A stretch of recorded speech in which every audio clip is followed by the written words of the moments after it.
And welcome back, everybody, to I'll Hang Up and Listen. Hey, Hurls, did you hear me to start there? Yeah. Okay, cool. My screen was blank. Welcome back, everybody, to I'll Hang Up and Listen, brought to you by Fatty Beer Company, Western New York's premier market and tap room, of course, with over 300 beers to choose from at 7 different Western New York locations. If you need a beer, get over to Fatty Beer. Let them know we sent you over here from Two Goalies, One Mic. One of the favorite places to catch a Sabres game, whether you're drowning your sorrows after a loss or you're celebrating more often than not a Bills win. A big win tonight against the You mean a Montreal. Sabres win? Sorry? You mean a Sabres win? Did I say the Bills? You did say the Bills. Oh, I'm sorry. I guess I'm just so used to saying the Bills. No, but Not more anymore. often than There's a new player in town. I know, right? I think this is like more or less, not to interrupt the ad read, but more or less like we're just kind of like, in Talladega Nights in the beginning when he comes third in that his first race ever in NASCAR.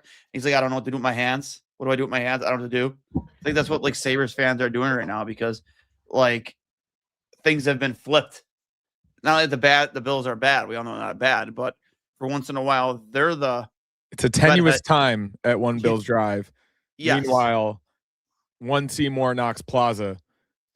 Yes. People should be streaking down the street, even though it's probably 10 degrees and there's a foot of snow on the ground. Yes, the weather here does not call for it. But again, shout out to our other sponsor at Extreme Discount Mattress with Western New York's finest selection of mattresses and adjustable beds featuring the cool gel memory foam, two-sided mattress, Tele latex, organic mattress, Chadman Wells, Scott Living, and all for 1/3 to a half the supposed sale prices anywhere. So stop in at any of their 7 locations across Western New York or check out their website, which is extrememattress.com. That is extreme with an X. If you're looking for more savings, check out the new closeout center at 1625 Walden Avenue in Cheektowaga with up to 80% off their already low prices.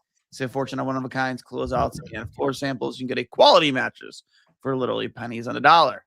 Extreme Discount Mattress. We sell mattresses for less, a lot less. And remember, mention that you're a fan of Two Goalies, One Mic at any of their locations. You get yourself a free mattress protector with any purchase of a mattress. So make sure you let them know, hey, I like Two Goalies, One Mic. And follow them on YouTube. Follow them on wherever. Listen to us. And they'll hook you up over there. So, Hurls, can't be understated how important division games are. Winning division games, they're 4-point swing games. The Sabres take, and most importantly, not just win, but win in regulation tonight. Thanks to a really good start and Ukko-Pekka Luukkonen. They do not win this game without either one of those things working in conjunction with each other. Obviously, getting out to a 3-0 lead is important in any hockey game, whether you're playing beer league like me. My team last night, we got out to a 2-0 lead and then I blew it. Or a NHL game. That third goal is super, super important. And Zach Benson doing what he did to get that third goal on what looked like 4 different attempts on the goal line and working as hard as he did to get that third goal was so incredibly paramount. Because as we've seen with this team, they don't play well with a lead, or at least they haven't recently. During this 20-game stretch, which since December 9th, after that third game in a row loss on the beginning of that road trip to Calgary, when the sky was falling, everybody wrote this team off. They are 17-3-1 in the last 21 games. 17-3-1, which is now I'm sorry. Insane. No, keep going. Yeah, insane. But I guess during that stretch, we've seen obviously they've started games really well, but they've really struggled with 2, 3, and 4 goal leads, and we saw that again tonight. Also, fun fact we found at the end of the game, they are now tied for the league for most empty net goals in the league. And Payton Krebs has all of them. Doesn't know. It's crazy. He's like the empty net goal merchant. I wonder how, like, come trade deadline, not saying we should trade Payton Krebs, but like say his name is, bro. I was like, oh shit, this guy has 20 goals in the season and like 17 of them are on an empty net. It's great. But it kind of speaks to the player he is, right? Like it's, he he's out there in an important situation, and Lindy Ruff trusts him to be out there. So that is a big deal. I think he has 4 empty net goals this season. Oh, I know I was exaggerating, but no, still, I know. I was just looking it up to confirm because I wanted to make sure when you do a Google search how many empty net goals does Payton Krebs have this season.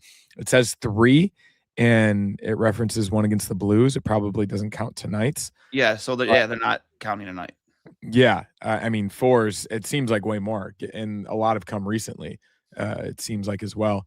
Yeah, shout out to Payton Krebs. I mean, he's got the personality of a guy that would get empty net goals, right? Like he doesn't necessarily have the most skill. He gets involved with everything. We call him a sicko. He's a bit of a psychopath out there sometimes. But for him to be out there in those important moments and putting himself in good positions, but also having enough skill, a lot of these aren't necessarily the easiest empty net goals either. I know his first one was, but yeah, I think he has 5 goals this season and 4 of them are empty nets. It's awesome. Really, really insane. I think, if I'm not mistaken, so he had one against the last game against the Predators. He had a goal against the Wild, which definitely was not an empty netter because they lost that game in overtime. And then I think he had one against St. Louis and Boston. So yeah, shout out to him. But I think generally he played well, and I do think he has a role on this team. Who knows if he'll be traded or not? But he's an upcoming restricted free agent. But I happy he's here right now and he's contributing in a very meaningful way. Yeah, and to all of your points, like he's a big locker room presence for sure. I think there isn't a single guy on that team that doesn't love that guy to death. You know what I mean? They appreciate. And he's an OG, right? Now you see players standing up for each other, going battling for one another. Like Payton Krebs been doing that for his team since day one.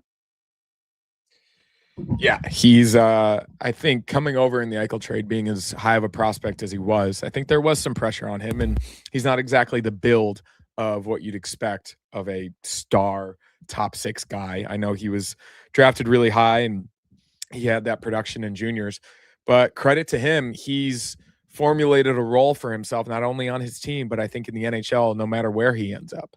I think he can be in this league for a really long time, not necessarily scoring that much or contributing on the score sheet, but he does contribute in other areas. Obviously, I think as you go deeper, there are things about his game you would want to improve.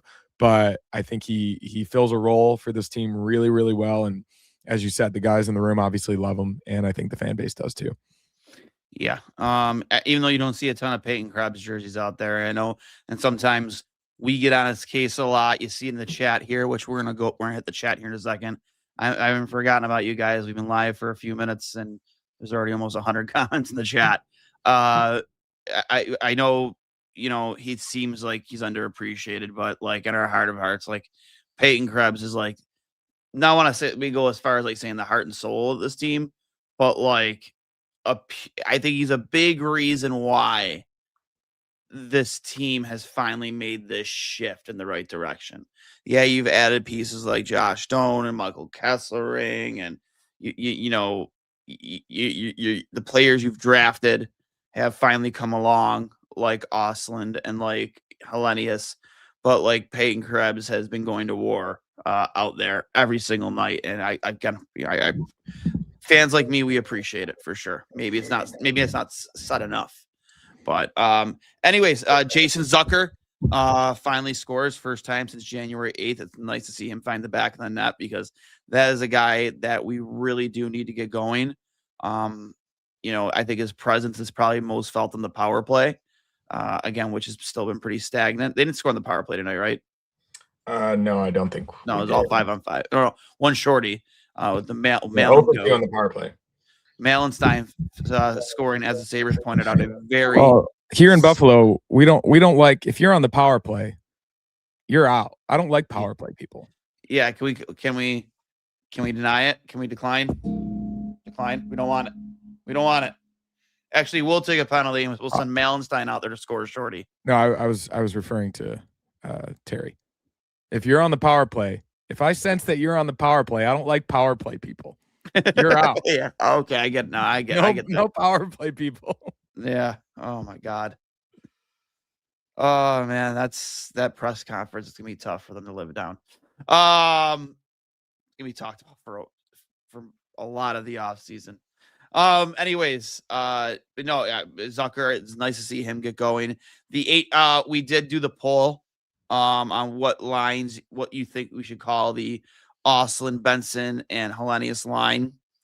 And overwhelmingly the HBO line won. It wasn't even close. I like that. No, it's catchy. I was thinking back on the toddler line. It's good in the moment, but it doesn't really necessarily have a good ring to it. The HBO line has a great ring to it, and I'm on board. There's definitely a lot you can do content wise with that too. If you're trying to have fun with it on social media, I'm sure we can probably get our graphics guy on it for sure. But that is second game or third game in a row they've been together, and 2 out of 3 games they produced. Yeah, especially on that goal in the second period, which we mentioned about Benson. They were cycling the puck as they did against Nashville. They were all over the Canadians in the offensive zone, buzzing around the puck. Obviously, they're so young and they have so much skill and speed that they have the ability to do that. But to be able to not only do that, but get the puck to the net and finish in the way that Zach Benson did, it speaks to all of their skill sets and how they complement each other so well. At this point, given how well they're playing, obviously it's not perfect. I think they probably had moments out there in periods of the game where they didn't have a presence, felt kind of like most of the team tonight. But as long as they continue to have those spurts and create those opportunities, I wouldn't mind seeing this line together for a really long time. Yeah. There's a little bit of an argument going on in the chat right now between Mauricio and Pablo. Mauricio has this thing. I kind of threw some shade at him during the game after the Benson goal. It's like Mauricio must be punching air right now wherever he lives. I think pretty sure he lives in Canada. Because the hate continues to go. Benson is junk, offers nothing. 5 goals, and he wants a new contract. I'd trade him for a defenseman physical right-hand shot right now. Like this hate thing between Zach Benson and Mauricio is it's almost impressive. That's one thing I don't think you're ever going to get me to agree with you on. Zach Benson is a fucking fantastic hockey player. Let's just only look at goals. Let's look at one stat and then make an opinion on a player. Mauricio, I love you. I appreciate you commenting and watching and supporting, but that's just an insane take. Insane. Absolutely insane take. Insane. He's one of the best all-around players on the team, and when he's been out of the lineup, the team hasn't been as good. So I don't know what to tell you. he just keeps going. It's just, I have to appreciate the hate, man. I don't agree with him, but like I think he's largely right about Quinn. Quinn can't hold on to the puck, and he's good in certain areas, like he was tonight on the first goal, backhand sauce over to Zucker, and I think he's good in spurts, but he's largely not good. He doesn't protect the puck. He doesn't back check. He doesn't forecheck. There are more parts to the game than just scoring goals, which he did tonight in Zach Benson, and he does everything else right. He is in the middle of every scrum, even though he's a foot smaller than every guy on the ice. He's an agitator. He's a pit bull. Every adjective you would want to describe about Zach Benson. And this isn't analytics, which are good, by the way, which are very good. This is watching the game of hockey. Every person, hockey lifer who watches the game knows that Zach Benson is good. And if you don't think Zach Benson's good, you're not watching the game. It's true. I mean, I think if the Sabres were in a much worse position in the standings and we're looking to be sellers, I think when teams are calling Buffalo, Zach Benson is the top of all their lists. Like, what do you want for him? What do you want from him? Like every single team wants Zach Benson. He's also 20 years old. I know. It's crazy, man. It's crazy. You could argue that maybe he was brought up to the NHL too early, and I could have that conversation. I mean, he definitely was, but it was out of but at the time. It's not like he's hurting the team. He's not. He's just and at this point, he's a legitimate player. I'm just saying, like when he initially was brought up, he earned his spot, but it was because the roster wasn't good enough, I'd say. Like I do agree with Mauricio that they probably didn't deserve to win tonight. They got outshot by double their shots, but who cares? Well, I mean, in the second half of the game, they effectively almost blew it. But as we know, as well as anybody, a goalie can steal the game, and UPL stole the game.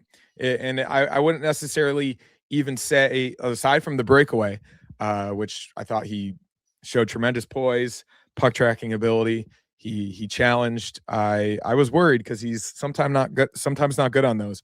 I But wasn't a fan of the Caulfield goal from far out, but still, yeah, I mean he bounced back. he's got an elite shot. Like Cole Caulfield's going to score goals. Like Yeah, no, I'm not saying that's not going in on any goalie. I just think that as far out as he was, he probably should, with no screen in front of him, he probably should have that. Maybe so, but I think like you have to look at the grand scheme of every single chance. And while I wouldn't say that there were an insane amount of high danger chances, I like to look at the actual number. I thought he was great positionally. He is moving really well laterally, and he looks like the guy, at least recently, that earned, in my opinion, that $4.5 million a year contract. Obviously, people were worried about the consistently, but at least as of late, especially in the past month, that's the thing with him, he's got to be consistent. Since Lyon got hurt, he, at least in this stretch though, he has been, which has been great. Yep. I agree with you. 100% agree with you. Malenstein, God, man, we thought he blew out his foot last game. Comes in and scores a beautiful goal, shorthanded, very reminiscent to the Palmer goal, the scary good goal. I mean, the Sabres even tweeted out the up-down version. Malenstein up top, Palmerville up top, Malenstein at the bottom. Very eerily similar goals. Yeah, I again, kind of just how we talked about Payton Krebs, a guy that might go a little bit underappreciated, but his role on this team is solidified. And Lindy fucking loves it every time that guy has some type of impact on the game. Yeah, it reminded me of the game I was at over Thanksgiving break when he went through the entire, not the entire, but at least 3 guys on the Hurricanes and scored that beautiful goal on that Sunday afternoon game. It's a guy who doesn't get the chance to show off his skill that often. He doesn't have much skill relative to the rest of the NHL, obviously. He does. Of course, he's a great hockey player, but he, of course, has like really, really good speed. He has the most hits on the team by far the past 2 seasons. He is very sound defensively. I'd like to see his deeper metrics in terms of like zone exits and stuff like that, but you can see it out there the way he plays. He plays with reckless abandon, and what you're getting from that guy on a night in, night out basis. And for him to take a shot off the foot and look like he could potentially be out for weeks or months, get back on the bench, greet his teammates off the bench, and be out there the next night, you have to imagine that foot is at least extremely sore, bruised, probably both. I imagine they wrapped it up, iced it for 2 straight days, and it's probably hurting. And look what he does in the first period. Goes around an NHL defenseman and around an NHL goalie and scores a goal in a position where no one really expects him to. So I think that tells you all you really need to know about Beck Malenstein. Yeah, man. He sells out for the team, lays his body out in front of shots. And people don't even realize, man, he's one of the fastest guys. Isn't he one of the fastest guys in the league? I haven't looked at those advanced metrics. I think you can. Somebody in the chat could look. I know NHL Edge has those. I know that if someone's able to go on. I want to say he's at least one of the fastest in the team. He's a great skater for sure. Yeah, and that his entire line. It's been a kind of a carousel on the 4th line this season. Whether it's Greenway, Krebs, Malenstein, Tyson Kozak, Josh Doan, but all of those guys I think have provided a service in one way or another in terms of what they've been asked, especially in the past month and a half. They've, I think, been defensively responsible, been good in their own end for the most part, and obviously scoring goals when they're given the opportunity is the cherry on top. Mm-hmm. And some even more big, I know the schedule that comes up features Toronto and some more big matchups, but I do agree with Owen Powers Sucks 25, who a few comments ago called him the GOAT. I'm not even like, I think it's time to change your handle for at least the time being, I think. He had a stretch pass tonight, which I think got to Jason Zucker, and he tried to move it over on a 2-on-1, which was one of the nicest passes I've seen him throw in a really long time. Yeah. And that offensive upside that we talk about with him, and that vision and the offensive defenseman quality that obviously got him drafted 1st overall. You've seen it in spurts, and something like that is not a normal pass. That was an elite level pass. And even Zucker, when he went to the bench, he should have taken that shot on net. Yeah, and I think they even commented it on the broadcast. You gotta shoot. From producer Steve, I'm not tucking in my donor tonight, fellas. I'm all horned up after beating the Habs again. Fun fact: the Buffalo Sabres would be the best team in the Pacific Division, and there's some pretty good teams in the Pacific. So, gosh, that reminds 2 me points back to, at third in the Atlantic right now. Can't worry about this because obviously the Sabres are just taking care of business. And, I don't like, especially when it's not necessarily in doubt at the moment.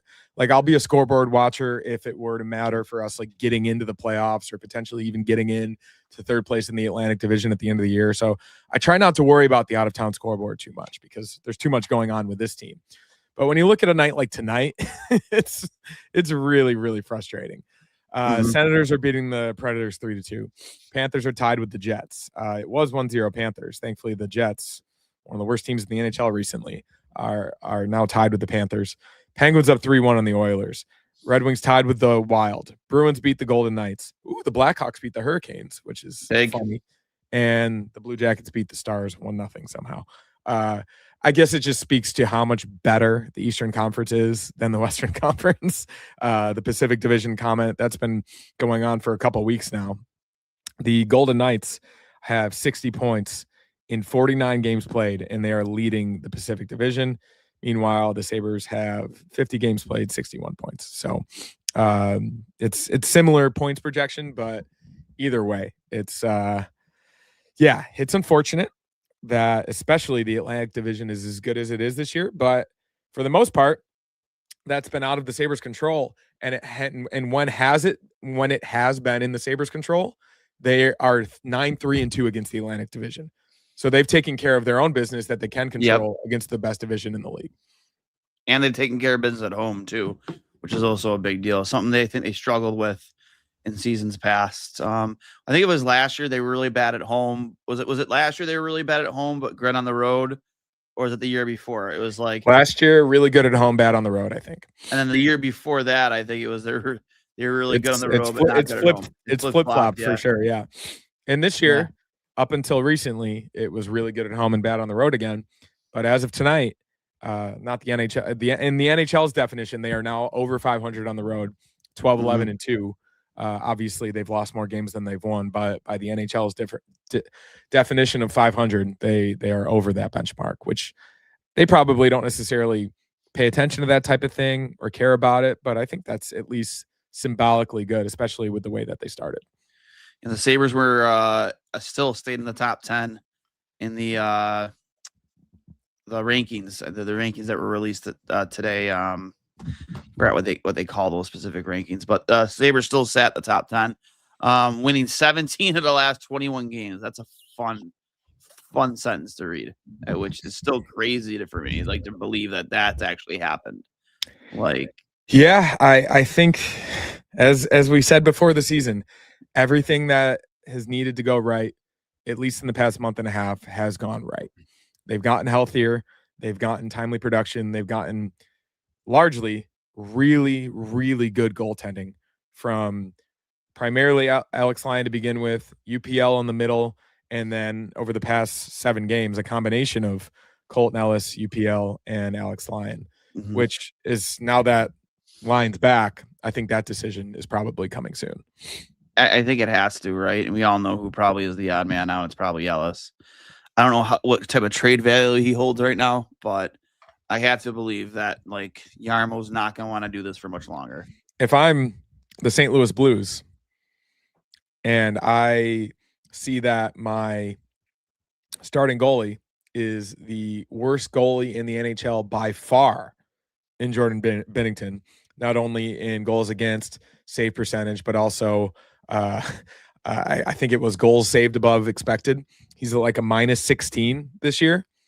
And you lost one of your top goaltending prospects because you thought you could potentially get him through waivers, I'd be knocking at Jarmo's door to make a trade. Obviously, given that they're at the bottom of the Pacific, but if you want to truly rebuild and get back to the point where you won the cup back in 2019, I think you need to get better goaltending in-house and potentially get rid of one of Jordan Kyrou or Robert Thomas, who I think Jarmo would be interested in.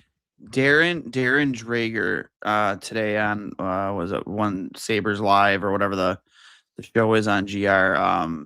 He did say that there is a lot of smoke around Robert Thomas's name, and he flat out said at the end of the interview, goes, I think he could be on. Essentially, he said something to the effect that he thinks he could be on his way out the door because there's just way too much smoke around him for some of this not to be true. I had a not argument, but a discussion with a friend today. If Robert Thomas is on the table for the Sabres, would you include one of Noah Ostlund or Noah Ostlund or Consta Helenis? Yep. You would? For Robert Thomas? Yeah. He's a potential point per game centerman. Yeah. I personally wouldn't. I probably Ostlund. I probably lean Ostlund before anybody else, but yeah, I think I would.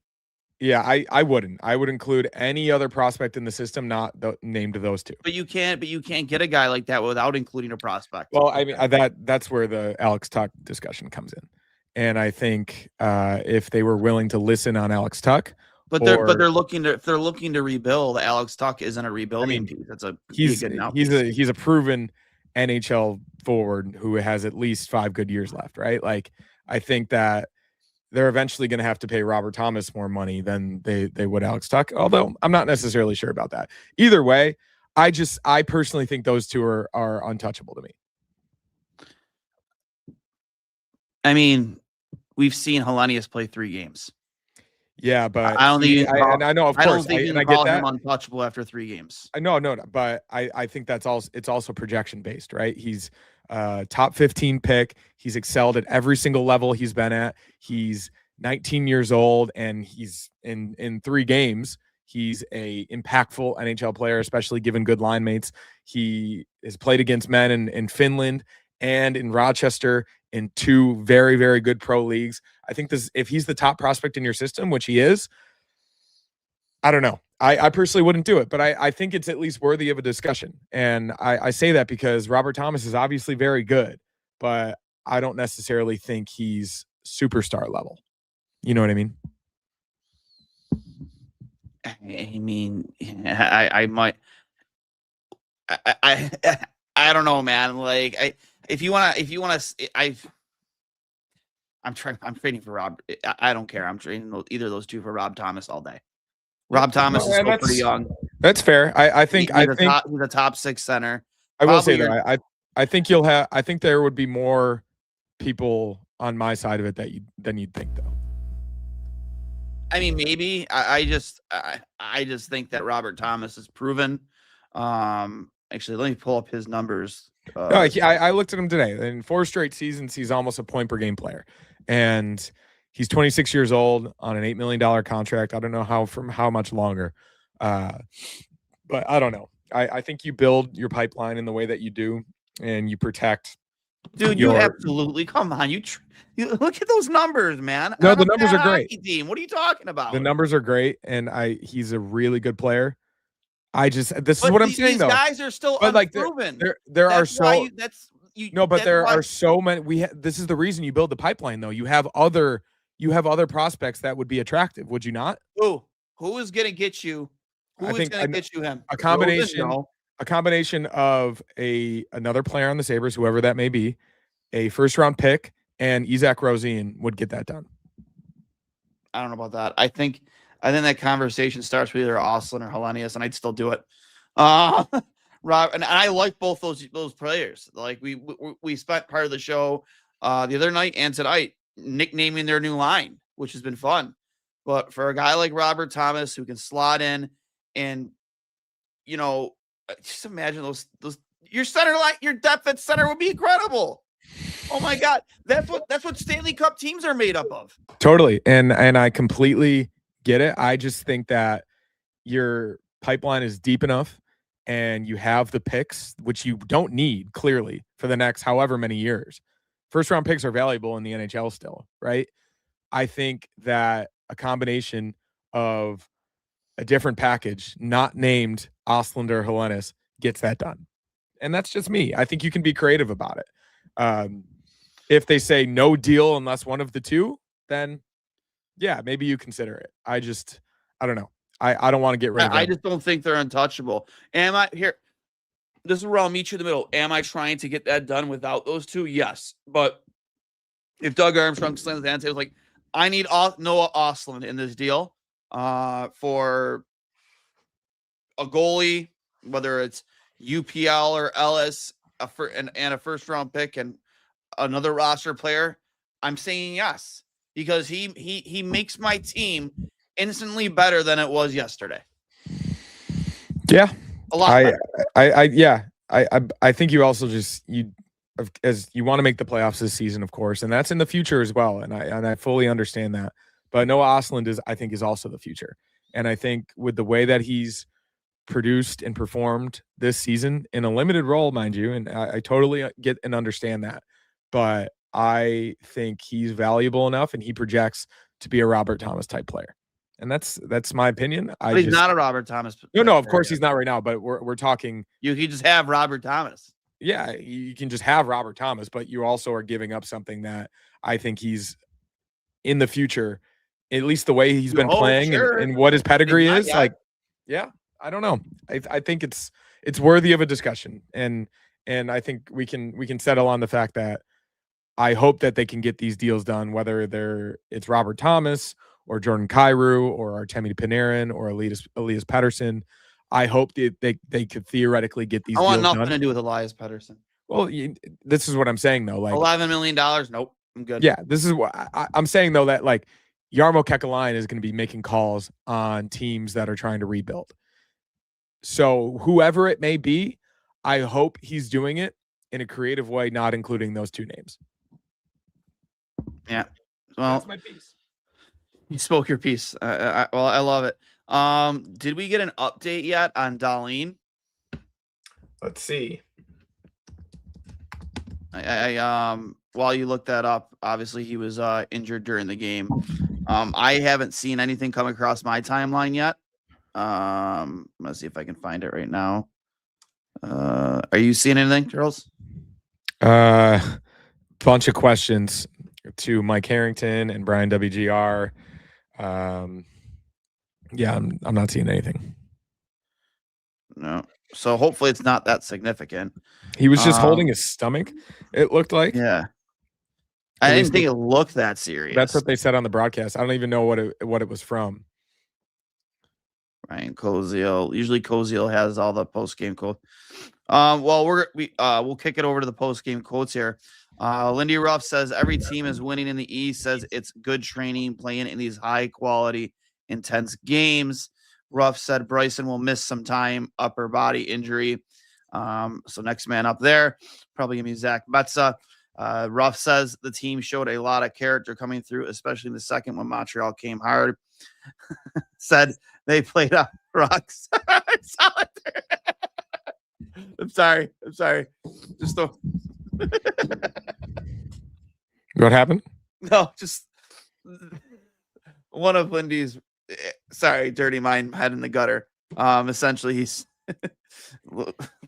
Ruff says the team showed a lot of character coming through, especially the second when Montreal came hard and they played rock solid third period.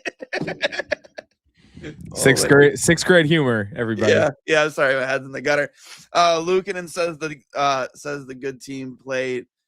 Says the good team play has been awesome to be a part of. It's fun to come to the rink every day. Luukkonen playing at the Bell Center. It's fun to play here every time. It's fun to come in and take points away. Malenstein says coming into a sold out Bell Center feels like a playoff game. It's a great lesson for them on how to manage the swings and handle adversity. Malenstein on his goal reaction. Guys are just smiling. Guys love it. It's nice when the puck goes in for you. Malenstein also says that some of the saves from UPL were really uplifting on the bench. It gave them energy.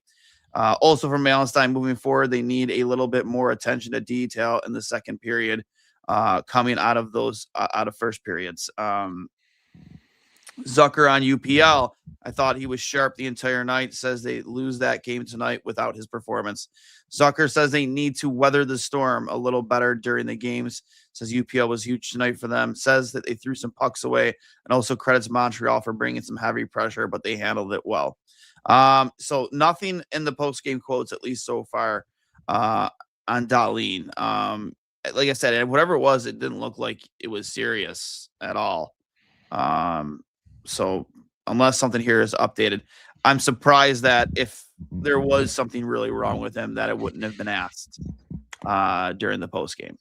Last one related to our discussion before this. If the Blues asked for Zach Benson and a Robert Thomas deal, do you say yes? Huh? If last one related to what we discussed before this, and we can keep it quick. If the Blues were to ask for Zach Benson and a Robert Thomas deal, do you say yes? No. Okay. And I think that it's a different discussion, but he's more proven.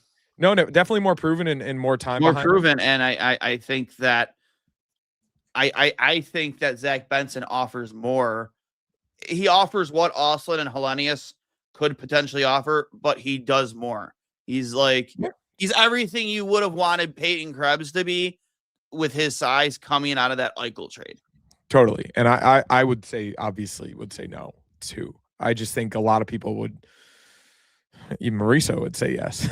But I think a lot of people would say yes, which I think is concerning, because I think when you draft and develop well, it's obviously it's got a very Bills coded message to it. But when you draft and develop, you want your guys to come up into your team and produce. And obviously this is a new regime. And I think a lot of guys that Kevin Adams drafted are potentially at risk because they aren't necessarily Yarmo guys, and they aren't Mark Bergevin and Josh Flynn and whatnot.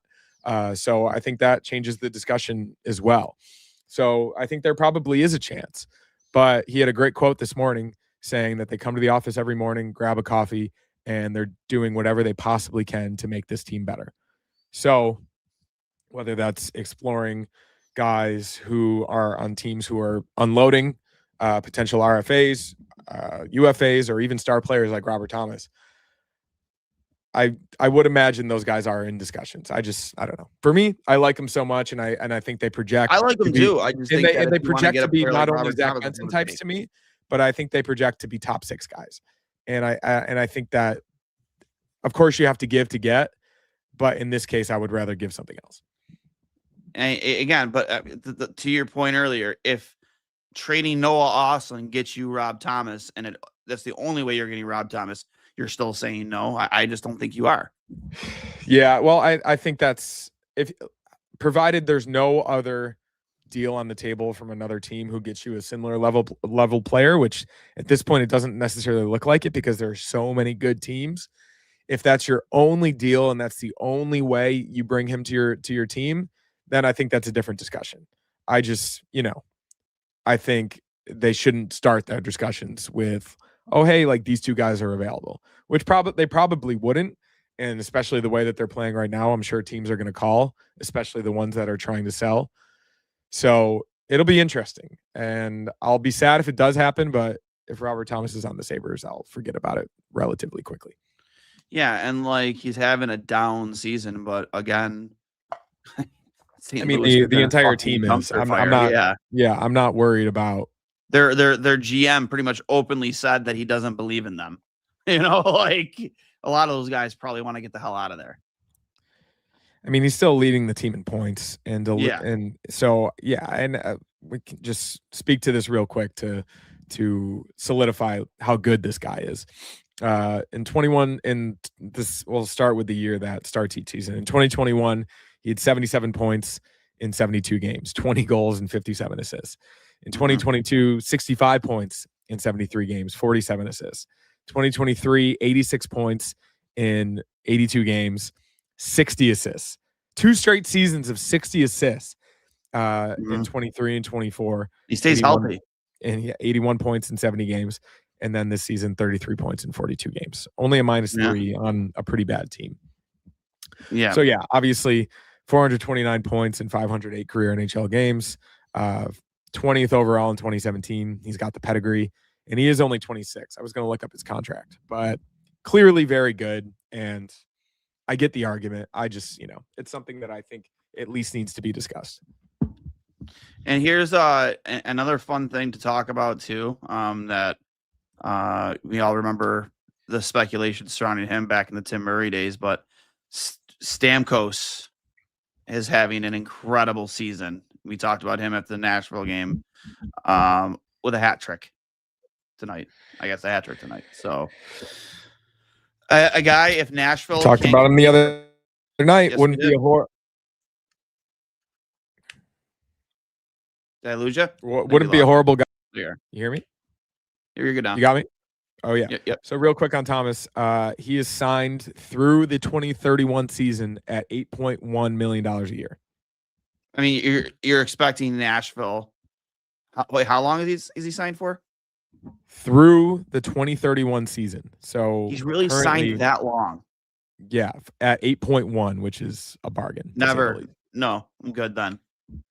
What do you mean? That Stamkos is signed through 2000. No, I'm talking Robert Thomas is. Oh, I got you. I was like, okay, yeah. I was like, wait, Stamkos is already no.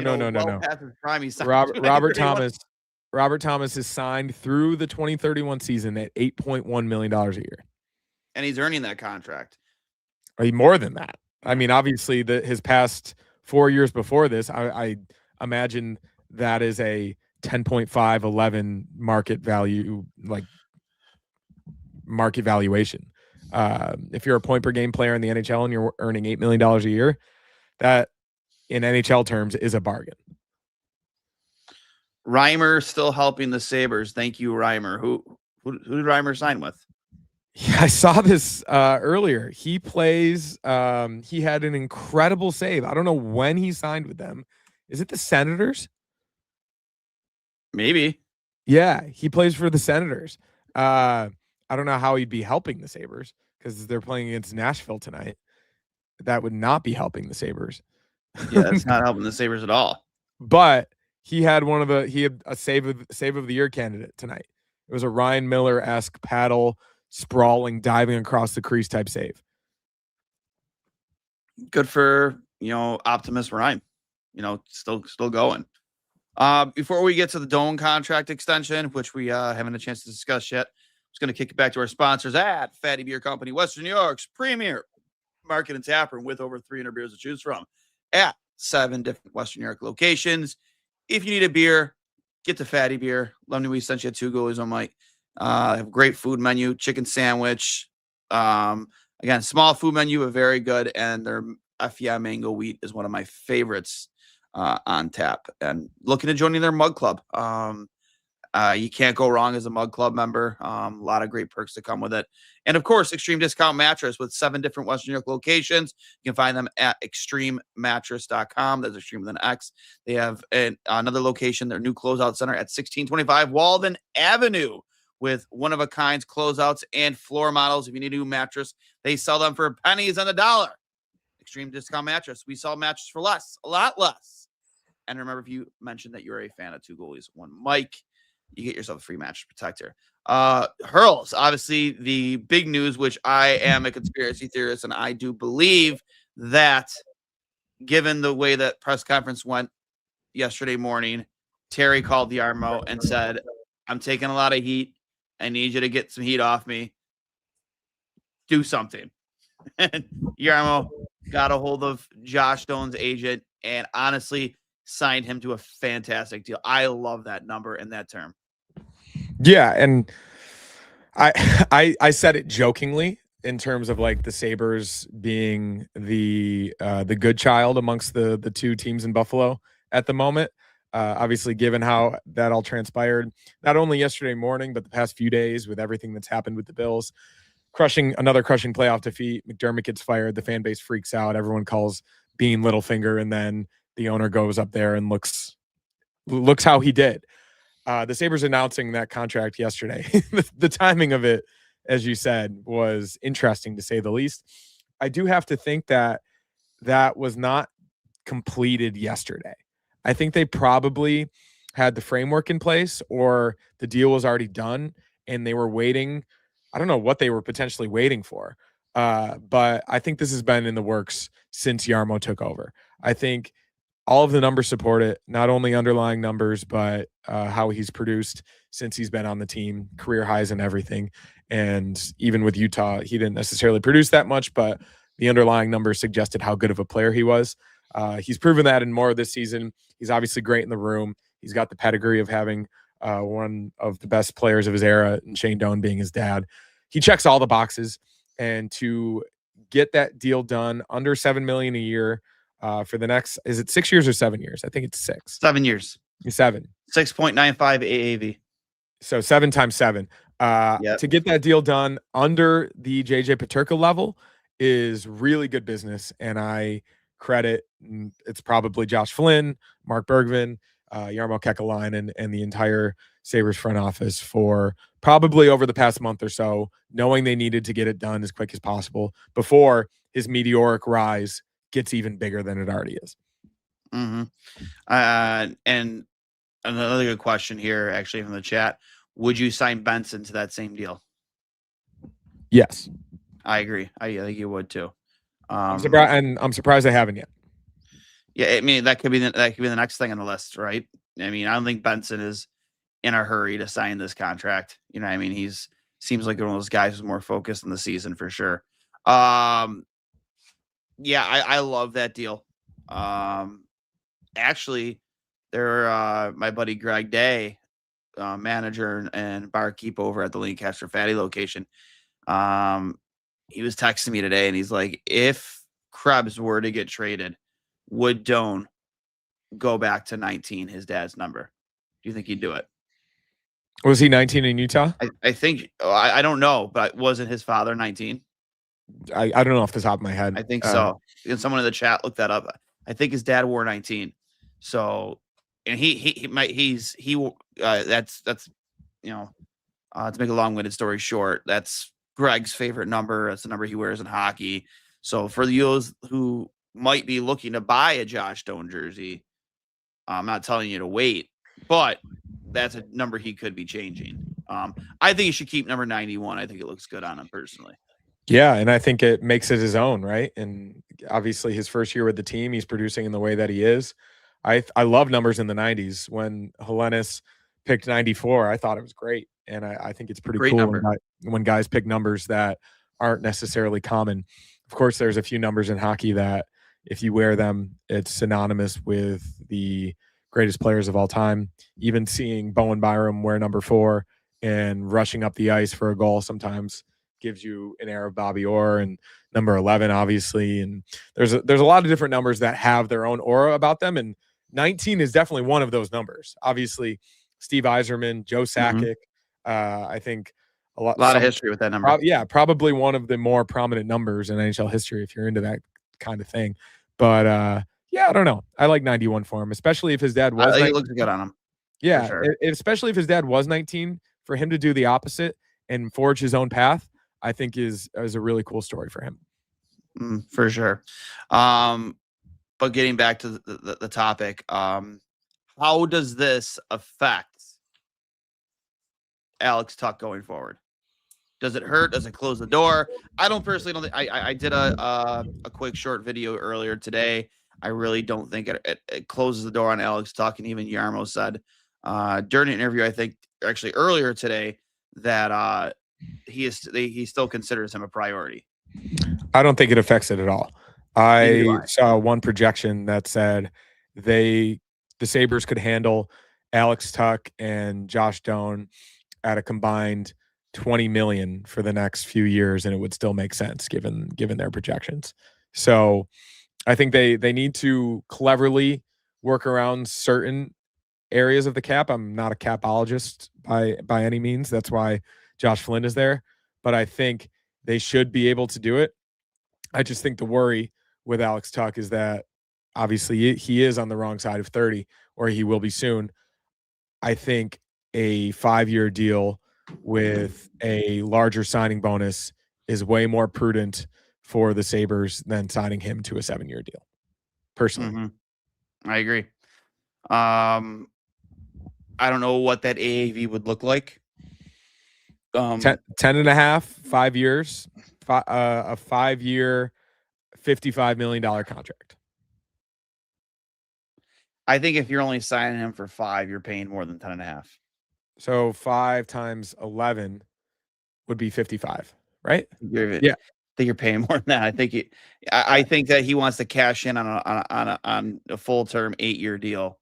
I think that's probably what he wants. So if you're making him take a shorter deal and leaving money potentially on the table, because you never know what could happen in somebody's career. I mean, he could have a career-ending injury. I think you probably have to put more on the table if you're asking him to take less or to sign for less term. 11.5 then, because that would probably I think, yeah, you're probably right. 11.5. That would get him to 60 million. And then you give him a lot up front, a lot guaranteed. And then, yeah, you go from there. But I think there's an intelligent way to do this. And as far as I have seen with this front office so far, I think they have the capability of getting this done in a smart way for both sides. I hope so, at least, because while Alex Tuckett hasn't been perfect this season, no player has been perfect. Maybe aside from Josh Doan, to be honest. I think it is good for both sides for him to stay with the Sabres in more ways than one. I'm looking up his numbers right now. I mean, I think he's still on pace to touch 30 goals. I mean, he's at 17 goals and 17 goals in 50 games now. He's 41 points with a +9. And surprisingly enough, there are like Tage Thompson is in a positive plus-minus player this year. There's a couple guys that you thought would be that aren't. Yeah. Like Alex Tuck, he just plays in every situation and he produces in every situation. Obviously great on the PK. I think we've talked about plus-minus a few different times before. It can be misleading. Yeah, it is. No, for sure. And it really depends on who you're playing with. Real quick, I was looking at Stamkos' deal. He's got $8 million a year for 2 more seasons after this. Sign me up for Steven Stamkos. And I think Nashville would retain too. 35-year-old center from Markham, Ontario, close by. Can you imagine the story of him finishing his already Hall of Fame career by helping the Buffalo Sabres get to the playoffs? Oh, man. I think I can tell you right now, even Seth Appert going to fuck up that power play. I hope not. I think you can just send those guys out there and just say, hey, figure it out. Don't even listen to me. And he's not that old. 35, kind of old, but look at Sidney Crosby. Look at Alex Ovechkin. I was really about to say, look at Sidney Crosby. Still a point-per-game player. And to get a guy in the room who's been a captain before, who's won multiple cups, who's won MVPs, who's won scoring titles, and can still obviously clearly can produce, definitely another guy I would consider, without a doubt. Yeah. And this is the exciting part about being the it team, being the fun team that everybody wants to go back to, seeing the building alive again, seeing the fan base alive, is that a lot of these guys who might have previously had the Sabres on their no-trade clause could easily take the Sabres off that list. Mm-hmm. From Owen Power, Duane, go into the game on Saturday with Mike Danisco. Have you ever been to the UBS Arena? I have not, but apparently we create friends because they met through our show. These two met through our show, probably arguing in the chat. Hell yeah. That's awesome. That is actually fantastic. So cool. But your final thoughts, Earl? Oh, gosh. I was going to say, where do I begin, but where do I end? Even just, I said I'm not a scoreboard watcher, but I'm currently watching the scoreboard. This Atlantic Division is not going to get any easier. Tonight was obviously a huge win, probably one they didn't deserve to win, but good teams win games that they aren't supposed to win sometimes, and that's what the Sabres are, and that's what they've proven over the past month and a half when healthy, that they are, in fact, a good hockey team. And you don't necessarily need to worry about these other teams that much unless you're playing them. And that's what's going to happen, especially in the next 7 games leading up to the Olympic break. All this goodwill that they've earned from us in the past month and a half theoretically could be not necessarily lost because they would still be in it, but it could take a hit if they somehow falter in these next 7 games leading up to that 3-week layoff. So they really, really need to stay on task and continue to start games fast, but also, as Beckman Alliston said, finish games in a way that is a little bit more, has more attention to detail, especially in the second period, especially when holding a 3-goal lead. As we've seen with the Sabres in Carolina recently, obviously, who knows how long it's been since we've won in that godforsaken place. I can't remember the last time the Sabres won in New York on the island. Someone could probably look that up for us. I'm going to look it up after this. But going into an atmosphere like that, a matinee game, 10 a.m. for me on the West Coast on Saturday, that is a huge matchup against a tough team to play against. And if Sorokin's playing, probably the best goalie in the NHL this season. So not going to be easy. You know what type of game it's going to be. We've also played and won against some pretty good goaltenders this year too. Totally. I think that they're capable of winning against any goalie, especially if they play like they did in the first and beginning of the second period tonight. But Sorokin's obviously very good, and that could potentially be a really tough game. So you'll take it a game at a time. Obviously, I think they're all looking forward, especially Tage, to the Olympic break. But that starts again on Saturday morning, Saturday afternoon with the Islanders, and I hope they play a little bit more of a complete game this time. Mm-hmm. I agree. In order to beat a team like that, again, it especially was really good goaltending. You're not going to get easy ones against Sorokin at all. Like you're going to have to throw bodies to the net. You're not going to score pretty ones. He's a great first shot save goaltender. Doesn't give many second opportunities. An athletic maniac, like very common poise at the same time, but can pull a save out of his ass in any given moment. I'm actually a big fan of Sorokin. I mean, he's insane. Like he's really good. I didn't know how good the Islanders were this season. Yeah, they're actually a very good team, and I haven't paid attention to the Metro very much, but 27, 18, and 5, 59 points in 50 games. They're 2 points behind the Sabres pace. 14, 8, and 2 at home. So this is going to be a tough game. Yep. I agree. And I love all the arguing and debating between you guys in the chat. Like there was like 5 different arguments going on in the chat right now. I couldn't keep up with it. I'd say we probably had close to 300 comments in the chat tonight. Sorry if I didn't. I try and keep up with you guys, but within the first 5 minutes of the show, we already had over 100. Wait, stop the arguing and put some W's in the chat. How about that? Yeah. Most of it surrounds Mauricio. Like Mauricio, well, if he's throwing out takes that Zach Benson's not a good hockey player, then yeah, I hope people argue with him. Out of town scoreboard though, final scores: Blue Jackets beat the Stars 1-0. Blake said earlier, Blackhawks beat the Hurricanes in overtime 4-3. We beat the Canadians, big dubs. Bruins over the Golden Knights in regulation 4-3. The Panthers did beat the Winnipeg Jets in a shootout 2-1. Predators did beat the Senators 5-3 in regulation. Right now, the Penguins are wow. Oh, that's what they meant by James Reimer. Yeah, helping us because he blew a 3-0 lead. Penguins are beating the Oilers 5-1 right now, and it's the end of the second. Mantha with 2 goals, Malkin with a goal and an assist. Do you know the only team in the NHL to not have a 3-game win streak this season? Who? The Edmonton Oilers. It's crazy, man. That's fucking crazy. And Crosby with a goal too tonight. Malkin with a goal and assist. Man, Crosby's just so ageless, man. he had one of the 27 goals in the season. He had one of the best tips I've ever seen tonight. Oh my god, he's so good. I think next year is the 20th anniversary of the Winter Classic. I want to say it was next year. I'm surprised they didn't try to go bring it back to Buffalo. No, it's 2028. Is it 2028? It is. It was right. It wasn't. It was New Year's. It was New Year's Day, 2008. I can not say with 100% certainty. No, you're right because we lost Briere and Vanek. Right after 2026, 27. Or sorry, Briere and Jury. I'm sorry. Briere and Jury.